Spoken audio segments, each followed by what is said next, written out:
Hello friends, welcome to my channel Sonali's World and welcome to a new another vlog. তো দীঘার video continue হচ্ছে। যেরকম তোমরা দেখলে সেকেন্ড ডেতে আমরা গিয়েছিলাম জগন্নাথ ধাম, যেটা নতুন করেছে দীঘাতে, সেখানে।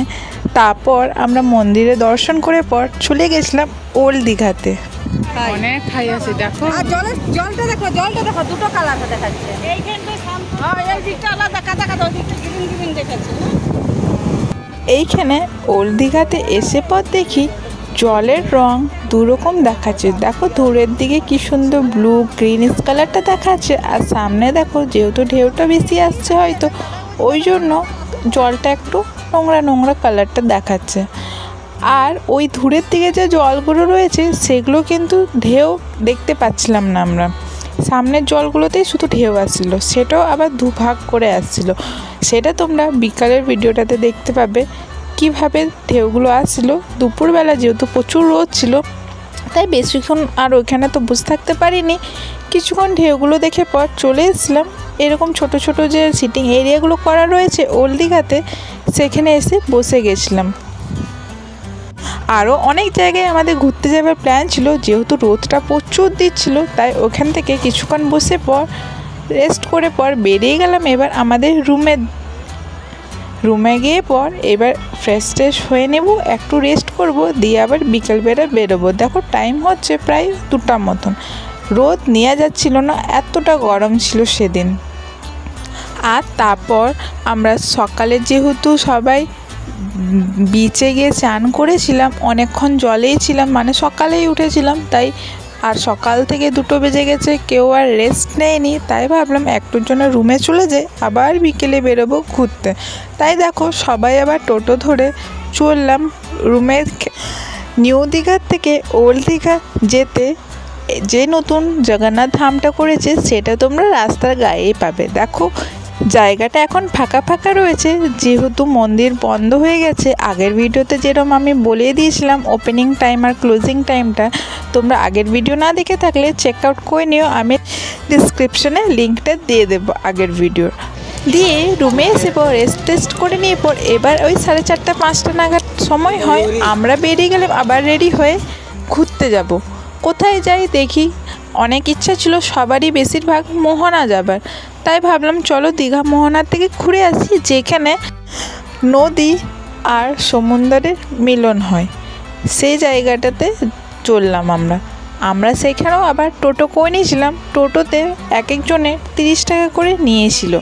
আর এই দেখো যেটা আমি বলছিলাম, তোমরা যদি মন্দিরে যাও তো প্রেফার করো সকাল সকাল যাওয়ার, আর না হলে বিকালবেলা। দেখো কতটা ভিড় আর কত দূরের থেকে লাইন দিয়েছে, আর মেন গেটটা দেখো কোথায় রয়েছে।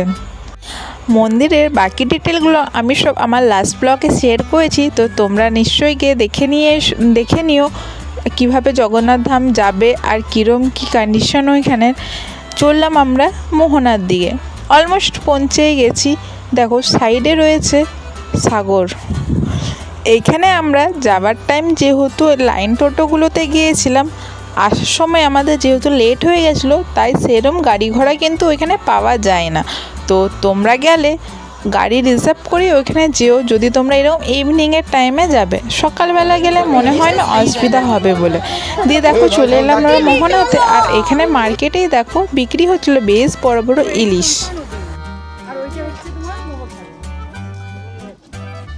সুবর্ণরেখা দুটো নদী মিক্স হচ্ছে না? এটা কি নদী? এটা চম্পা নদী, তার সুবর্ণরেখাটা। সুবর্ণরেখা কোথায়?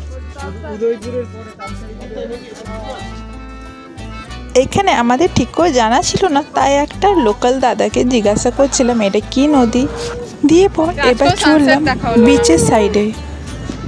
সানসেট গুলো নজর আমাদের হলো না, সানরাইজ হলো না, ওদেরকে দেখতে পেয়েছি বললো। তাহলে কি এই সাইডে গুলোতে আছে নাকি? ওই পাথরগুলোর কাছে আছে। এইখানে আঙ্কেলরা সবাই আগেই টোটোতে চলে এসেছিলো, ওরা একটা টোটোতে ছিল তাই ওরা আগেই এসে চলে এসেছিলো এখানে সঙ্গমের কাছে, আর আমরা পরের টোটোতে ছিলাম বলে আমরা লেট হয়ে গেছিলাম। তো ওরা আগেই চলে এসে আগে ওখানে চলে গেছে, তাই আমরা একটু খোঁজাখুঁজি করছিলাম।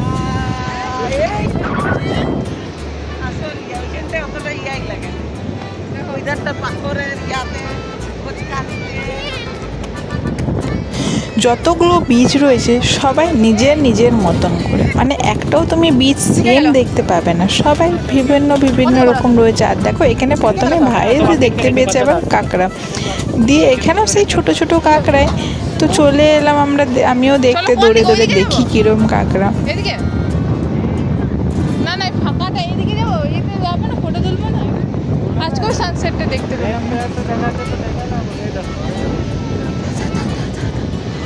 এত ছোট ছোট কাঁকড়াগুলো দেখে আমি খুব খুশি হচ্ছিলাম। পরে লাস্ট ডেতে যখন আমরা লাল কাঁকড়ার বীজ দেখেছি, সে তখন তো আর বলার নেই, মানে আলাদাই অনুভব এটা। তোমরা যারা যারা দেখেছো আমার কিন্তু কমেন্টে জানিও কীরকম বীজটা দেখেছো, আর তোমরা কোথায় দেখেছো। ওটা আমরা দেখেছিলাম, সে জায়গাটা আমি এখন বলছি না, পরের ব্লগে আসবে, তোমরা দেখে নিও। আর দেখো বীজটা এখানে খুবই সুন্দর। আর ওই দূরের দিকে দেখো পাথরের মতন করা রয়েছে, সেটা দিয়ে এবার আমরা যাব এন্ড পয়েন্টে, যেখানে নদী আর সমুদ্রের মিলনটা দেখা যাবে। ওখানে হচ্ছে অ্যাকচুয়ালি ওই এক সাইড থেকে জল নদীর জল আসছে, আর একদিক থেকে সমুদ্র রয়েছে। আর ওইখানে হাওয়া দেখো কত স্পিডে হাওয়া দিচ্ছে। আর দেখো মাঝে মাঝে রাস্তা করা রয়েছে, এক সাইডে নদী এক সাইডে সমুদ্র। তো চলো এবার আমার সাথেও তোমাদেরকে নিয়ে চলি ওই জায়গাটাতে। যেহেতু সবাই চলে গেছিলো, বললাম আমরা কজনই পরের অটোতে ছিলাম, তাই দেখো এবার আমরা একা একা যাচ্ছি।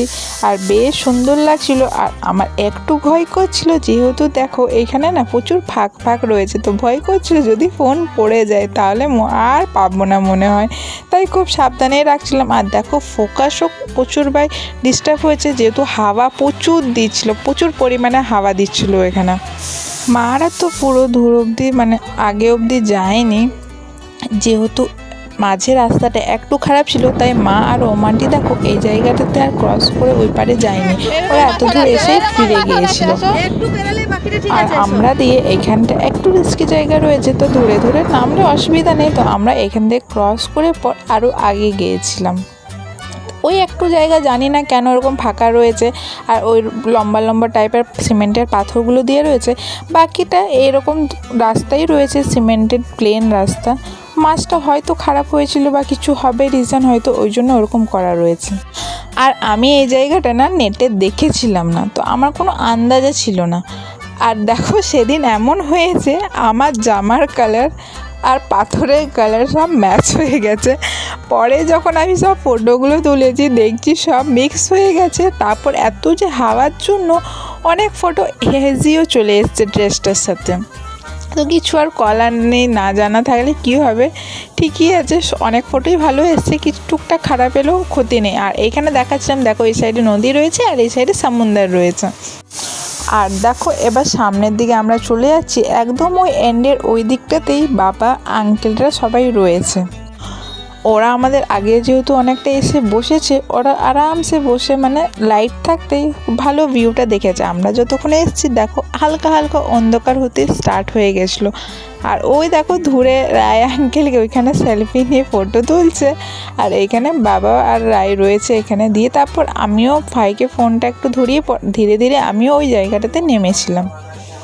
দিয়ে কিছুক্ষণ পরই আবার ওইখানে জলও যেহেতু সন্ধ্যা হতে যাচ্ছে, জল বাড়বে এবার, তো ধীরে ধীরে জল বাড়তে লেগেছিলো। দিয়ে কিছুক্ষণ আমরা ওইখানে থেকে পর আবার উঠে চলে এসলাম সবাই ফটো তুলে নিয়ে। পর দেখো আগের ভিডিওতে দেখে থাকবে পাথর অবধি অতটা জল আসছিল না, তারপর অনেকটাই জল চলে এসেছিলো।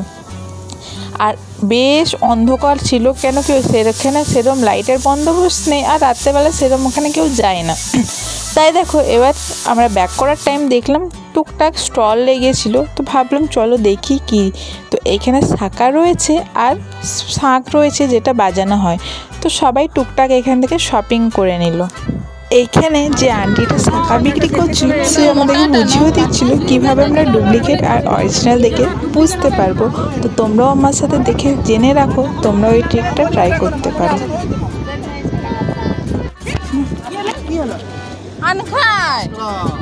কই কাকড়া তাহলে তোমাদের সাথে থেকে আমাকে শাঁখটা লাইটের কাছে নিয়ে গেলে যদি লাইট পাস করে তার মানে শাঁখটা অরিজিনাল, আর না পাস করলে ডুপ্লিকেট, মানে সিমেন্ট দিয়ে যেটা বানায়। এখানে মা আমাকে কিছু শাঁখ চয়েস করতে বলছিল, দিয়ে এরপর চলে এলাম। দেখো এবার বেরোবো আমরা এখান থেকে। আর মার্কেটে দেখো শুকনো মাছ, এমনি মাছ, ইলিশ মাছ বা কাঁকড়াও সব রয়েছে। আর সন্ধ্যার দিকে জায়গাটা বেশ শুনশানও হয়ে যায়।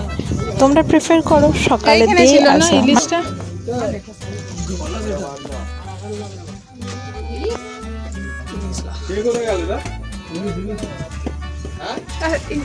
ওশান থেকে এখান থেকে তুলে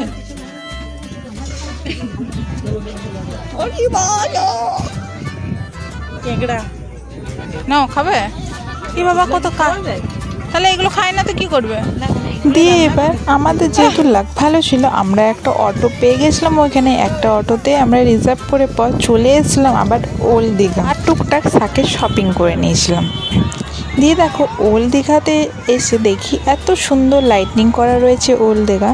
এটা আমাদের ছিল ডে 2 দীঘাতে।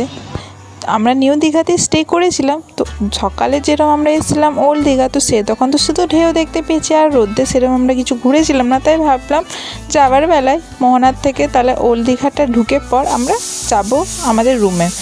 দেখো চলে এসেছিলাম এখানে বিচের ধারে। আর জানো তো এইখানে নামতে গিয়ে অনেকজনই স্লিপ কেটে পড়েছে, মানে অনেক অ্যালগি বসে রয়েছে। তো লাইটেও মানে লাইট থাকলে ঠিক আছে, অন্ধকারে তার বোঝা যায় না। আমাদের সামনে 4 থেকে 5 জন স্লিপ কেটে জোরদার পড়েছে। তাই তোমরা যদি এখানে নামো তো আলো জ্বালিয়ে আর দেখে দেখে নামবে, আর না হলে সন্ধ্যাবেলা নেমো না। কিন্তু আমরা যেহেতু লাইট দেখে দেখে নেমেছিলাম আর দেখলাম আমাদের আস্তে আস্তে 3-4 জন যেই পড়েছে, আমরা বুঝে গেলাম ব্যাপারটা কি। তাই আমরা অনেক সাবধানে কিন্তু নেমে এগুলোতে বসেছিলাম। আর বাকি সবাই বাচ্চা নিয়ে সব ওপরেই বসেছিল, আমরা কজন বড়রাই নিচে নেমে এইখানটাতে বসেছিলাম। আর দেখো যেটা বলছিলাম, ঢেউটা দেখো কত আলাদা। একদিকে ঢেউ আসছে আর একদিকে ফাঁকা রয়েছে, আবার একদিকে ঢেউ আসছে, মানে একটা প্যাটার্ন চলছিল, বেশ সুন্দর।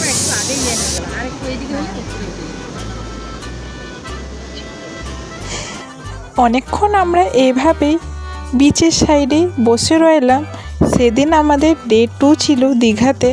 আর বেশিরভাগ সময়টা আমরা প্রথম দিন থেকে বিচে বেশিরভাগ সময় আমরা স্পেন্ড করেছি। তাও মনে হচ্ছে না কি এবার ওইখান থেকে গিয়ে আমরা রুমে যাই। এতই সুন্দর লাগছিল ঢেউগুলো দেখতে আর আওয়াজটা শুনতে।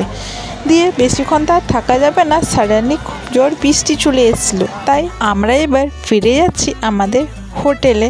আর দেখো আবার রাস্তাতে দেখতে পেলাম জগন্নাথ ধাম মন্দিরটা, আর লাইটনিংটা দেখো বেশ সুন্দর লাগছে। ওই জন্য হয়তো সন্ধ্যাবেলা এতটা ভিড় হয় মন্দিরে। তাহলে আজকের মতন ভিডিওটা এইটুকুনি। ভিডিওটা ভালো লাগলে নিশ্চয়ই লাইক কমেন্ট শেয়ার করে জানাবেন। চ্যানেলটা সাবস্ক্রাইব না করে থাকলে সাবস্ক্রাইব করে দেবেন। খুবই তাড়াতাড়ি দেখা হচ্ছে পরে একটা নতুন ব্লগে। Thank you so much for watching.